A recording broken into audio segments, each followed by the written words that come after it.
नमस्कार। यूट्यूब के विश्व भारती चैनल में क्लास 9th के बच्चों का हार्दिक अभिनंदन है। अभी मैं काव्य खंड से ग्राम श्री शीर्षक पर प्रकाश डाल रहा हूँ। ग्राम मीन्स गांव होता है और श्री मीन्स सुंदर, शोभायुक्त तथा योग्य होता है। कवि ग्राम की अनुपम छटा को निरखते हुए उसकी सुंदरता का वर्णन चारु ढंग से किया है।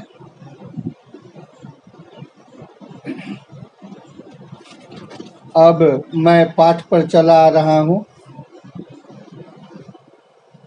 फैली खेतों में दूर तलक मखमल की कोमल हरियाली। चारों तरफ खेतों में दूर तक हरियाली फैली हुई है। तलक मीन्स तक होता है। मखमल की कोमल हरियाली। खेतों में जो फसल उगे हुए हैं वे अत्यंत ही कोमल हैं, सुकुमार हैं, हरे भरे हैं। अर्थात कवि कहता है खेतों में दूर तक मखमल की तरह कोमल हरियाली फैली हुई है। यहाँ हरियाली की उपमा मखमल से दिया गया है। मखमल अत्यंत कोमल होता है, सॉफ्ट होता है, मुलायम होता है। उसकी उपमा यहाँ कवि हरियाली से देता है। खेतों में जो हरियाली है अत्यंत कोमल है, मुलायम है। अगला लाइन देखिए। लिपटी जिससे रवि की किरणें चांदी की सी उजली जाली। लिपटी लिपटी हुई है, जिससे किन से? फसलों से। रवि की किरणें, रवि मतलब सूर्य, किरण मीन्स रश्मि। सूर्य की किरणें लिपटी हुई है फसलों से चांदी की सी उजली जाली। चांदी सफेद होता है, चमकीला होता है। मानो उन फसलों पर पानी की बूंदें की उजली जाली बन करके लगी हुई है। अर्थात उस पर सूर्य की किरणें ऐसे लिपटी हुई है मानो चांदी के समान उज्जवल जाली शोभायमान हो।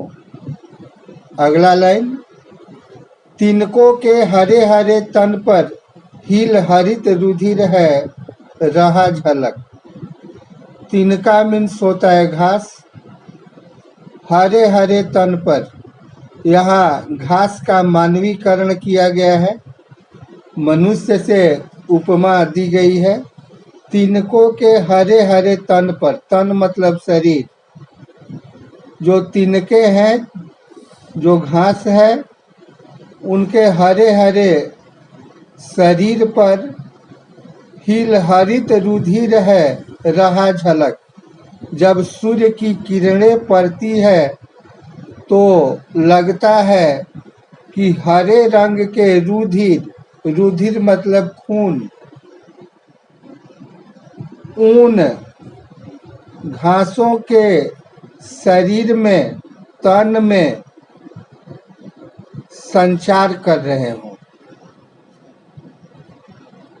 अर्थात सूर्य की किरणें जब घासों पर पड़ती है तो लगता है कि हरा खून उस घासों के शरीर में दौड़ रहे हों, उन खूनों का संचार हो रहा हो।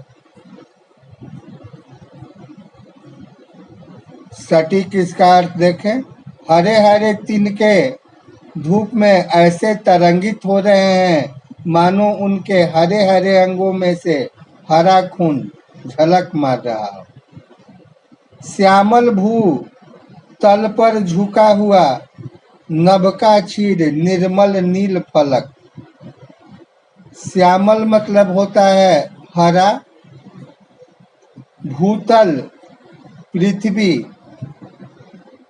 झुका हुआ नभ, कहने का मतलब हरे भरे हरी भरी पृथ्वी पर आकाश झुका हुआ है।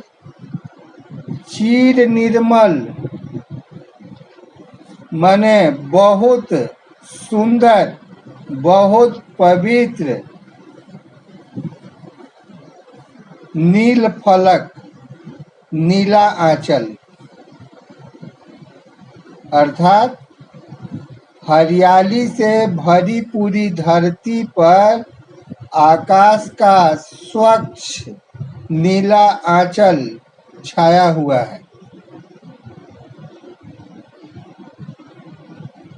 धरती की हरियाली देखने लायक है। आकाश धरती की ओर आकर्षित है। आकर्षित होते हुए वह झुका हुआ नजर आ रहा है और स्वच्छ नीला आंचल छाया हुआ है। आकाश मानो नीले आंचल को पवित्र किए हुए धरती पर फैलाए हुए हों। रोमांचित सी लगती वसुधा आई जौ गेहूं में बाली। रोमांचित, प्रसन्न, वसुधा धरती, धरती प्रसन्नचित नजर आती है। क्यों? क्योंकि जौ और गेहूं के पौधों में बालियां नजर आ रही हैं।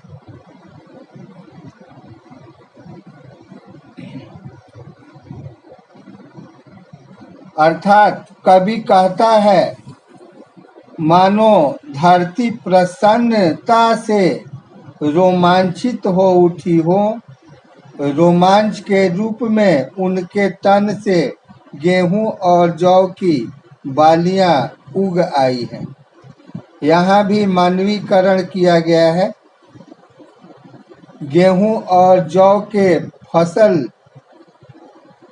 की उपमा तन से, शरीर से किया गया है। उन शरीरों से गेहूं और जौ की बालियां जब प्रस्फुटित होती हों तो फसलों में चार चांद लग जाते हैं।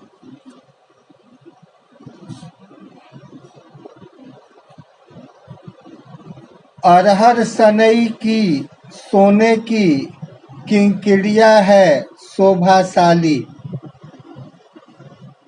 अरहर के पौधे और सनई के पौधे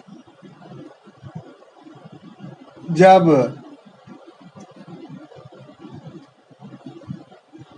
पक जाते हैं, जब उनकी फलियों में दाने पक जाते हैं तो हवा के झोंके चलने से झनझन की आवाज, झनझन की मधुर आवाज सुनने को मिलती है। मानो वे किंकिड़िया हो, कमरबंद कमर में बंधे हुए घुंघरीले गहने जैसे, कमरबंध जैसे नजर आते हैं। जैसे कमरबंध धारण करने के बाद जब वह व्यक्ति चलता है तो उसके कमरबंध से मधुर ध्वनि सुनाई पड़ती है। कैसे? तो जैसे अरहर और सनई की फलियां पक जाती है और हवा के चलने से जो मधुर आवाज मिलती है, वैसे जैसे कमरबंध से आवाज आती हो। स्पष्ट अर्थ देखें। अरहर और सन की सुनहली फलियां, सुनहली क्यों कहा गया है? क्योंकि अरहर और सनई की फली में जब दाने परिपुष्ट हो जाते हैं, पक जाते हैं, तो उसका जो आवरण होता है, उसका जो छिलका होता है, यानी फलियों का बाहरी भाग सुनहला नजर आता है। तो अरहर और सन की सुनहरी फलियां ऐसे सुशोभित हैं मानो वे वसुधा की कमर पर बंधी हुई सुंदर किंकिड़िया हो और मधुर ध्वनि कर रही हो। यहाँ पृथ्वी की कमर पर कमरबंध लगे हैं।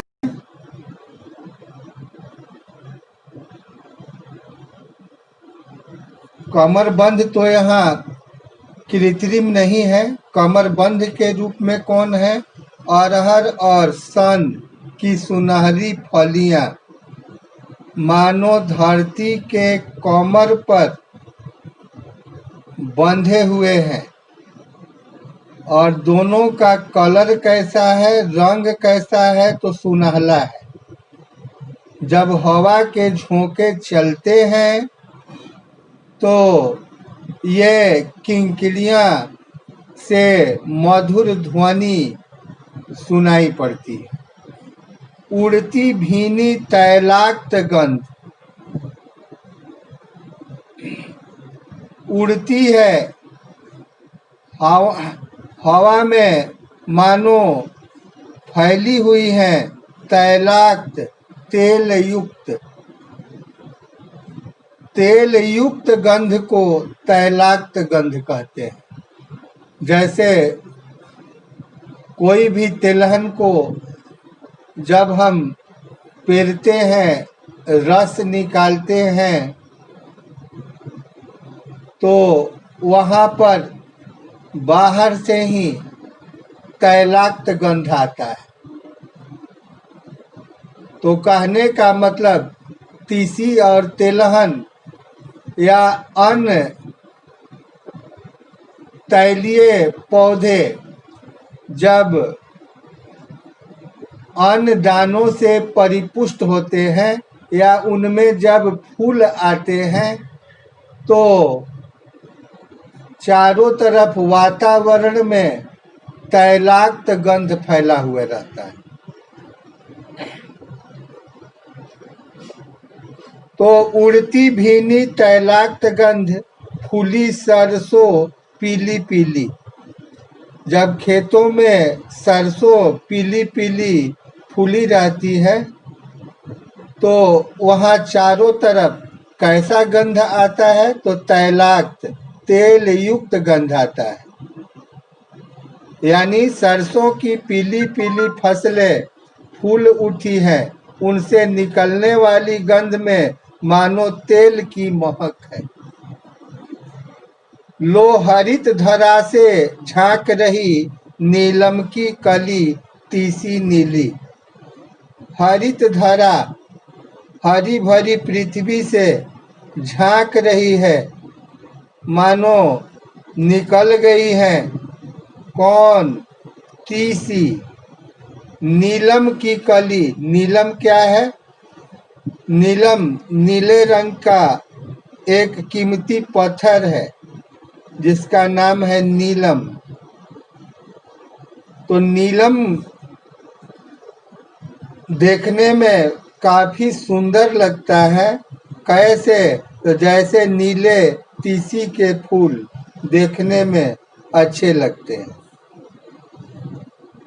लो इस हरी भरी धरती की सुंदरता को निहारने के लिए नीलम की कलियों के समान तीसी नामक नीले फूल झांकने लगे। अगला अंतरा देखें। रंग रंग के फूलों में रिलमिल हंस रही सखियां मटर खड़ी। रिलमिल मतलब होता है मिली जुली, छिमिया मतलब फलियां, वृंतो मतलब डंठल। रंग रंग के फूलों में रिलमिल, रंग रंग के फूलों में मिली जुली हंस रही सखियां मटर खड़ी। रंग रंग के फूल नजर आते हैं। किसके रंग रंग के फूल नजर आते हैं?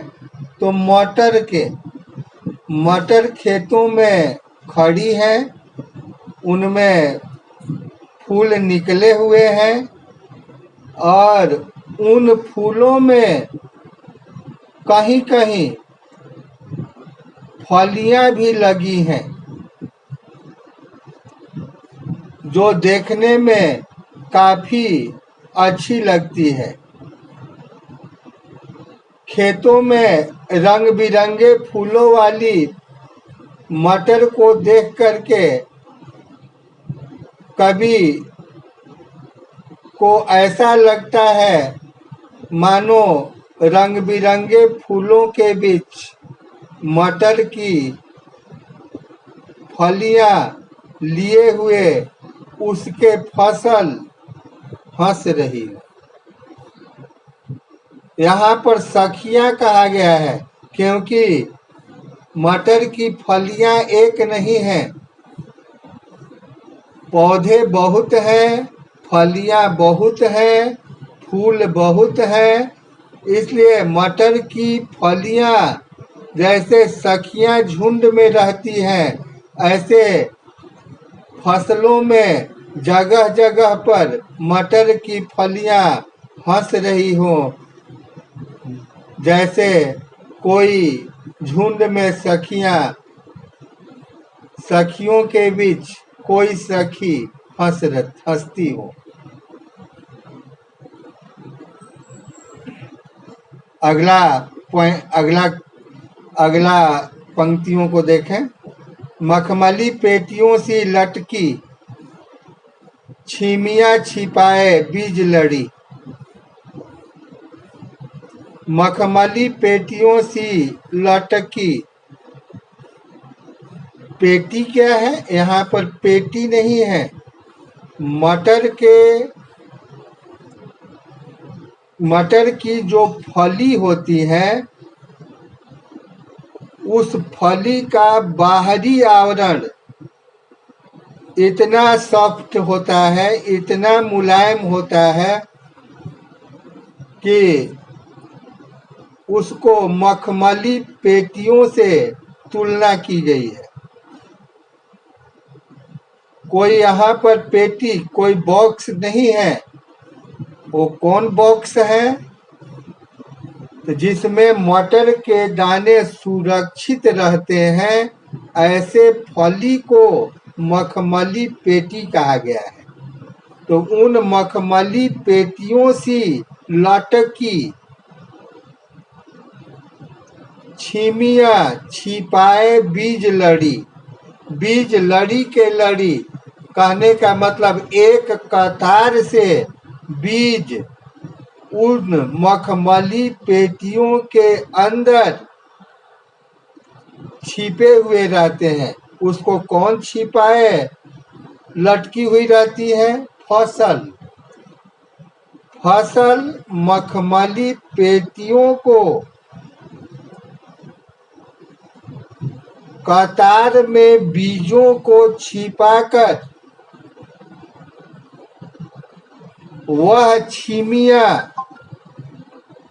लटकी हुई है। अर्थात कहीं मखमली पेटियों के समान छिमियां लटक रही हैं, जिनमें बीजों की लड़ी सुरक्षित है।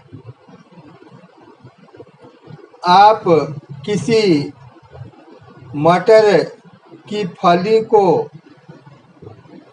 फाड़ कर देखेंगे तो ऐसा प्रतीत होगा मानो कोई अपने हाथों से इन फलियों के अंदर बीजों को, दानों को सजाया हो। ऐसे सुरक्षित नजर आते हैं। फिरती है रंग रंग की तितली, रंग रंग के फूलों पर सुंदर। खेतों में, मैदानों में तरह तरह के रंग बिरंगे फसल पौधे नजर आते हैं और उन फसलों के, पौधों के फूलों पर तितलियां मंडराती हुई नजर आती हैं। जो फूलों पर तितलियों का मंडराना, ये दृश्य अत्यंत मोहक, सुंदर नजर आता है।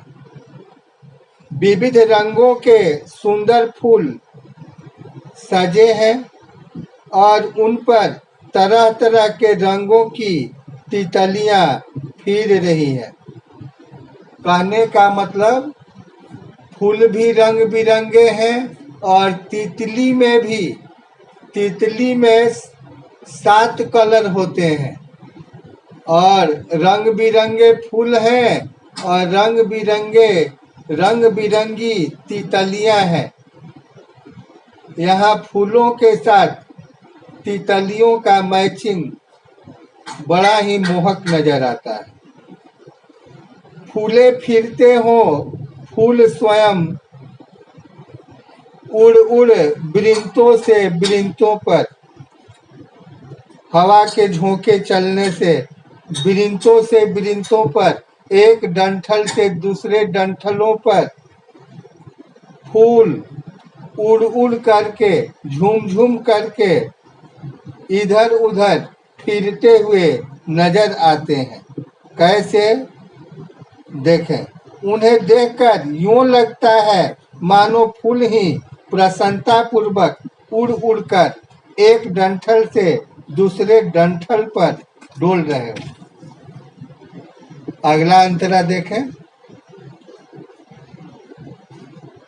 अब रजत स्वर्ण मंजरियों से लद गई आम तरू की डाली। रजत मीन्स होता है चांदी, स्वर्ण मीन्स सोना। मंजरियों से, मंजरी जो आमों में फूल नजर आते हैं, उन फूलों को मंजरी बोला जाता है। लद गई आम, कविता में स्त्रीलिंग पुल्लिंग का कोई खास महत्व नहीं होता है। यहाँ पर लद गई आम्र, जबकि आम पुल्लिंग है, फिर भी लद गई आया है शब्द। इससे काफी सोच में नहीं पड़ना है। लद गई आम्र तरु की डाली। आम जब लद जाते हैं तो पेड़ों की डालियां झुक जाती है। तो चांदी और सोने जैसे मंजरियों से जब आम के पेड़ की डालियां लद जाती है तो वह पेड़ की डालियां मानो झुक जाती है। कभी कहता है कि आम के पेड़ की डालियां उज्जवल और सुनहरी मंजरियों से लद गई है। झर रहे ढाक पीपल के दल, हो उठी कोकिला मतवाली। झर रहे ढाक, ढाक एक वृक्ष है। पीपल के दल, पीपल के दल, दल मतलब होता है पत्ता। ढाक और पीपल के पेड़ों से पत्ते झड़ गए हों, झड़ रहे हों, मानो पतझड़ आ गया हो उठी कोकिला मतवाली। उस समय कोयल मतवाली होकर कू कू की आवाज यानी कूकने लगती है। जब कोयल को मनोनुकूल वातावरण मिलता है, वह अंदर से जब काफी प्रसन्नचित होती है, तब वह कूकने लगती है। ऐसी कूक पतझड़ में, बसंत में नजर आता है। तो पतझड़ ऋतु आ गई है। ढाक तथा पीपल के पत्ते पेड़ों से झड़ने लगे हैं।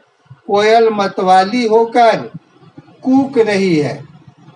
महके कटहल मुकुलित जामुन, जंगल में झरभेरी झूली।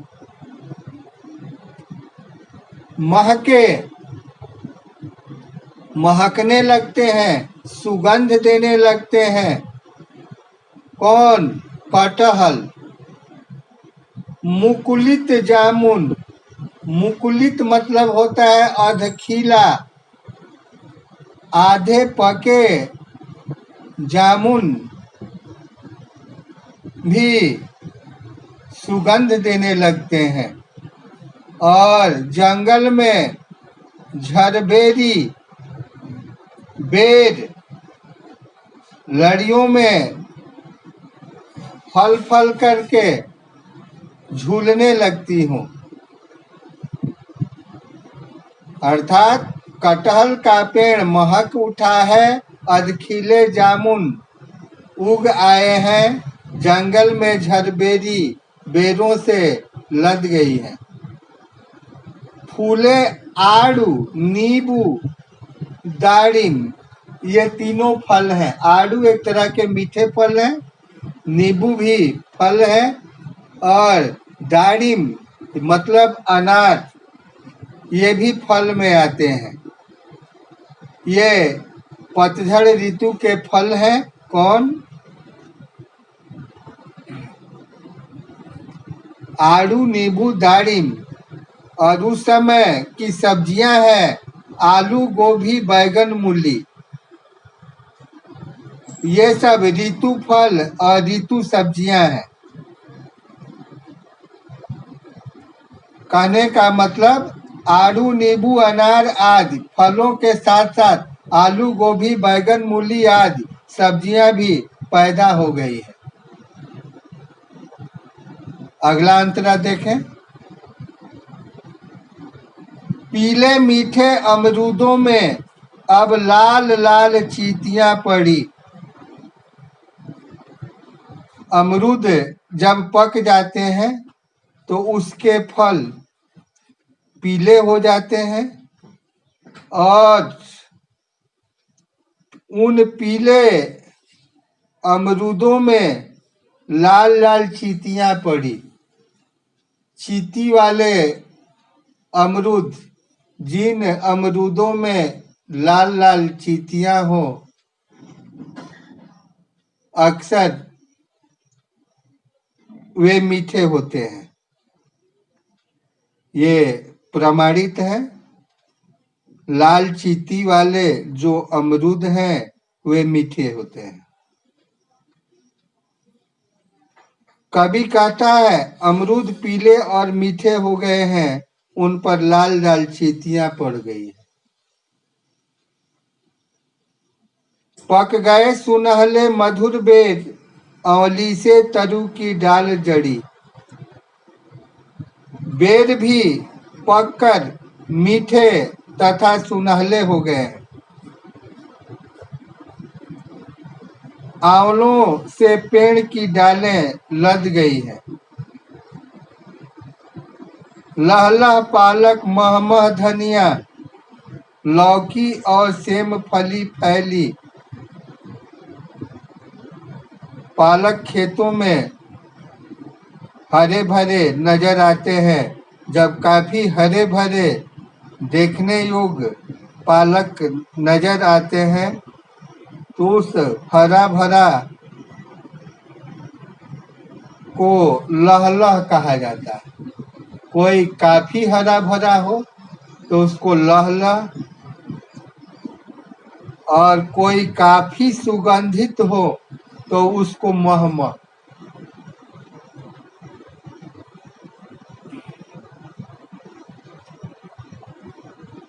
महमह धनिया, लहलह पालक महमह धनिया, लौकी और सेम फली फैली।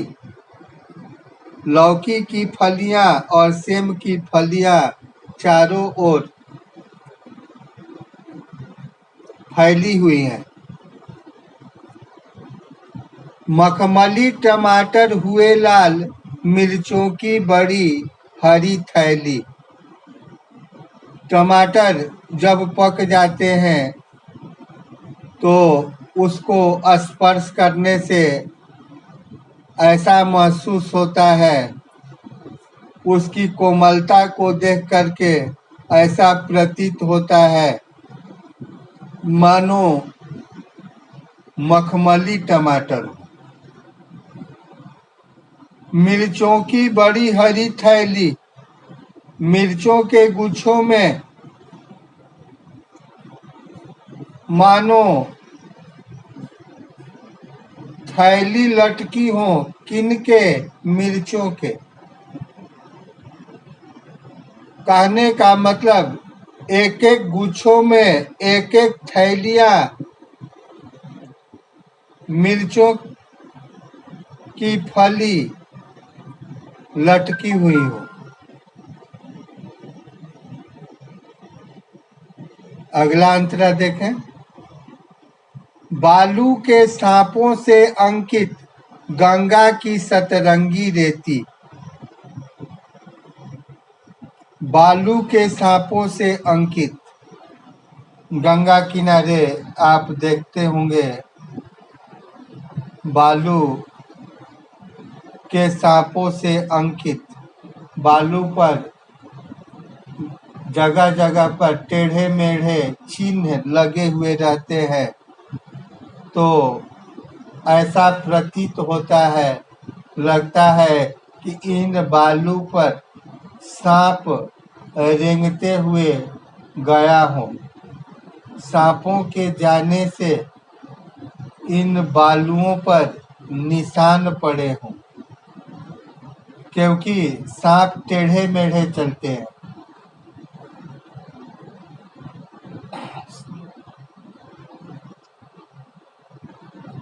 तो कवि कहता है कि गंगा की रेत विविध रंगों से सुशोभित है।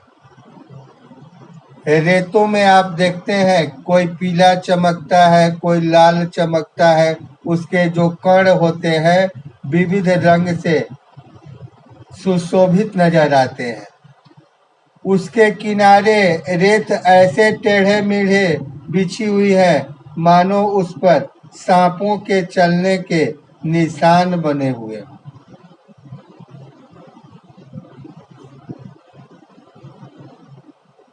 सुंदर लगती सरपत छाई तट पर तरबूजे की खेती। गंगा के किनारे पर घास और तिनकों का ढेर छाया हुआ है, जिसमें तरबूजों की खेती हो रही है। अंगुली की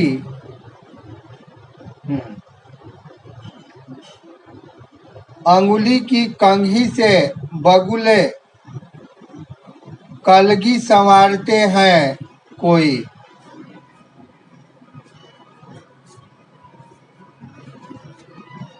वहाँ गंगा के किनारे पानियों में देखते हैं, क्या देखते हैं कि बगुले अपने पंजों से, अपनी अंगुलियों से अपने सिर के बालों को इस तरह फेरते हैं मानो कंघी कर रहे हो। तीरते जल में सुरखाब पुलिन पर मंगरौठी रहती सोई।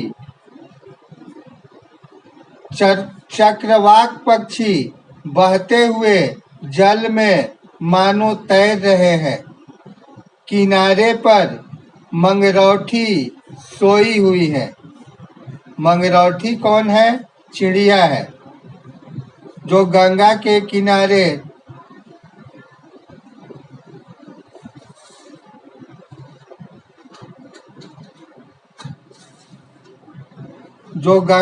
किनारे भूतलों पर सोई हुई हो।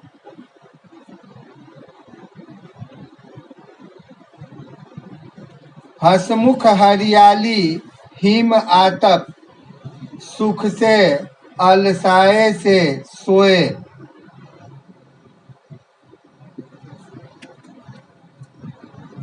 गांव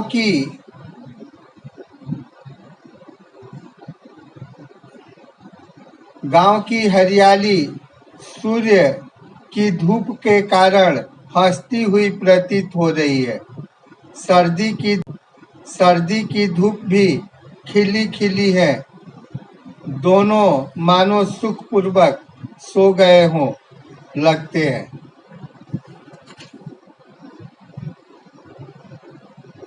भींगी अधियाली में निशी की तारक स्वप्नों में से खोए।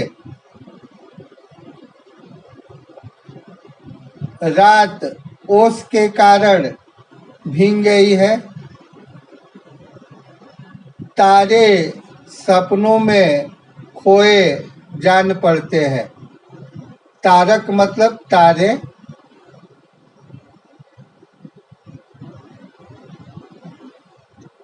पुनः देखें, भींगी अंधियाली में निशी की, कहने का मतलब भींगी क्यों कहा गया है? ओस गिरने से रात भींगी हुई है। रात ओस के कारण भींग गई है और भींगने के बाद तारे सपनों में खोए जान पड़ते हैं। कहने का मतलब कि तारों से स्पष्ट रोशनी नहीं आती है, मानो तारे सो गए हों। मरकत डिब्बे सा खुला ग्राम जिस पर नीलम नभ आच्छादन। यह सजीला गांव ऐसे प्रतीत हो रहा है मानो मरकत का डिब्बा खुला हुआ हो। उस पर नीला आकाश ऐसे जच रहा है मानो उस डिब्बे पर नीलम का आंचल ढका हुआ है। निरुपम हिमांत में स्निग्ध शांत निज शोभा से हरता जनमन। सर्दी की समाप्ति पर, मतलब हिमांत मतलब हिम का अंत। सर्दी की समाप्ति पर इस शीतल प्रदेश में निरुपम हिमांत में स्निग्ध शांत, इस शीतल प्रदेश में एक स्नेह भरी अनुपम शांति छाई हुई है। इस प्रकार यह गांव अपनी शोभा से लोगों का मन हर लेता है। अब इस पाठ के प्रश्नोत्तर को देखें।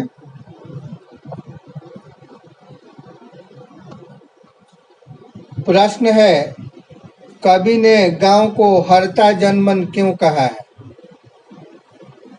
उत्तर इस प्रकार है, कवि ने गांव को हरता जनमन इसलिए कहा है क्योंकि उसकी शोभा अनुपम है। खेतों में दूर दूर तक मखमली हरियाली फैली हुई है। उस पर सूरज की धूप चमक रही है।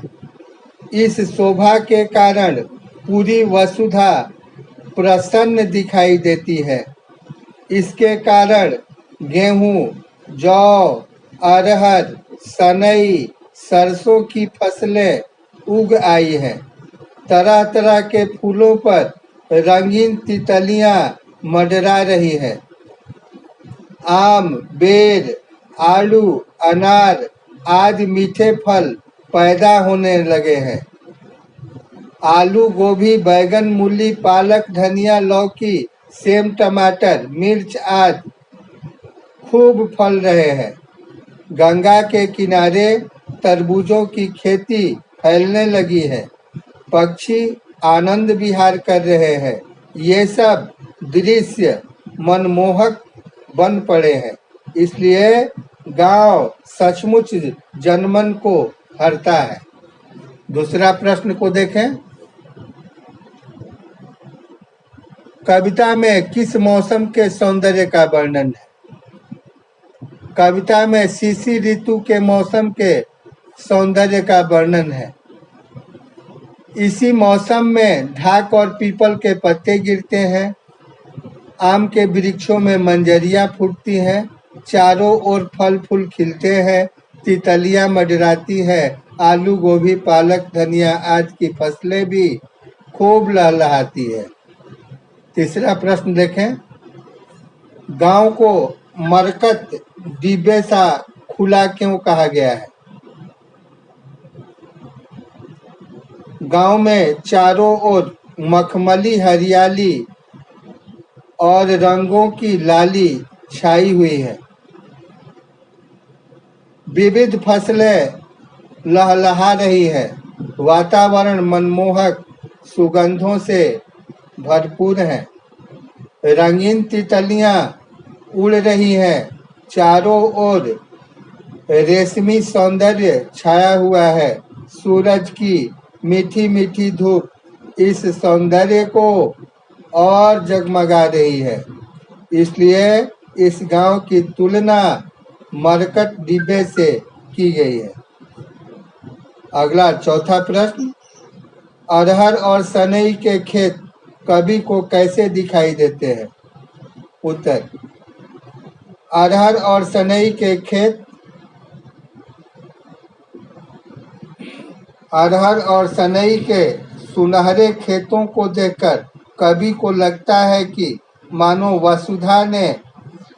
पृथ्वी ने अपनी कमर पर सुनहले रंग के घुंघरुओं वाली करधनी धारण कर रखी। आशय यह है कि अरहर और सनई पर सुनहले रंग की बजती हुई फलियां उग आई हैं। पांचवा भाव स्पष्ट करना है। क को देखें। पांचवा का क। बालू के सांपों से अंकित गंगा की सतरंगी रेती। गंगा तट की रेत पर सतरंगे बालू के कण चारों तरफ बिखरे पड़े हैं।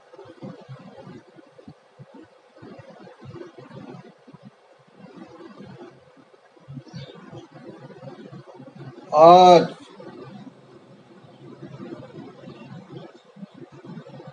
उन पर टेढ़े मेढ़े निशान पड़े हुए हैं जो देखने में अद्भुत लगते हैं।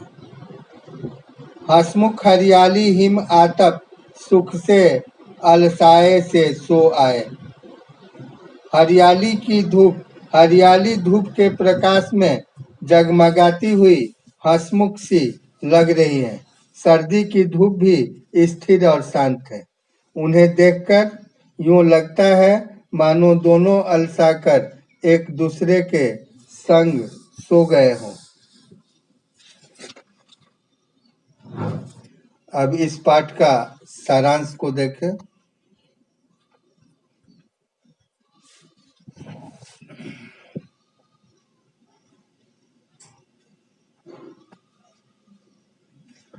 छायावादी कवियों में ग्राम श्री पाठ का सारांश है। सारांश पर विशेष ध्यान, क्योंकि पूरे कविता की झलक सारांश से मिलती है। जिनके मस्तिष्क में सारांश रहेंगे वे सभी प्रश्नों को हल कर सकते हैं। छायावादी कवियों में सुमित्रा नंदन पंत अद्वितीय है। प्रकृति के सुकुमार कवि ग्राम श्री कविता में गांव की प्राकृतिक सुषमा और समृद्धि का मनोहारी वर्णन किया है। खेतों में दूर तक फैली लहलहाती फसलें, फल फूलों से लदी पेड़ों की डालियां और गंगा की सुंदर रेती कवि को रोमांचित करती है। थोड़ा सा डिटेल्स में चलेंगे। ग्राम श्री कविता में गंगा के किनारे के एक खेत का मनोहारी चित्रण किया गया है। मनोहारी मतलब मन को हरने वाला, मन को आकर्षित करने वाले दृश्य का चित्रण किया गया है। कहाँ का दृश्य है? गंगा के किनारे के एक खेत का ये सुंदर चित्रण किया गया है। खेतों में दूर तक हरियाली फैली हुई है, सूर्य की किरणें छाई हुई है, तिनकों की हरियाली की चमक है, धरती पर नीला आकाश झुका हुआ है, सारी धरती रोमांचित सी है। जौ और गेहूं में बालियां आ गई है, अरहर और सन की सुंदर किंकड़ियां उग आई हैं, चारों ओर पीली सरसों फूल रही हैं, हवा में तैलीय गंध छा गई है, तीसी के नीले फूल भी हरियाली में उग आए हैं। रंग बिरंगे फूलों के बीच मटर की फसल खिली हुई है, उन पर विविध रंगों की तितलियां उड़ रही हैं।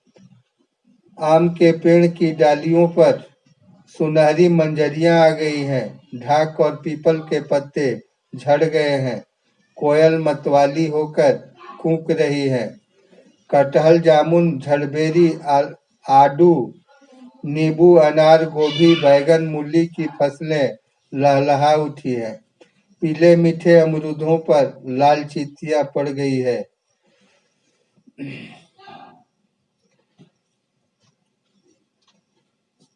वृक्ष की डाल पर आंवले के फल उग आए हैं, पालक धनिया लौकी और सेम की फलियां उग आई हैं, टमाटर मखमली लाल हो गए हैं, मिर्चों की थैलियां सी उग आई हैं। गंगा की रेत पर सांप जैसे निशान उभर आए हैं, तट पर तरबूजों की खेती दिखाई दे रही है, बगुले मानो अपने अंगुलियों से कंघी कर रहे हैं, किनारे पर मंगरौठी चिड़िया सोई हुई हैं। इस तरह खुला गांव मरकत के डिब्बे सा सुंदर प्रतीत होता है।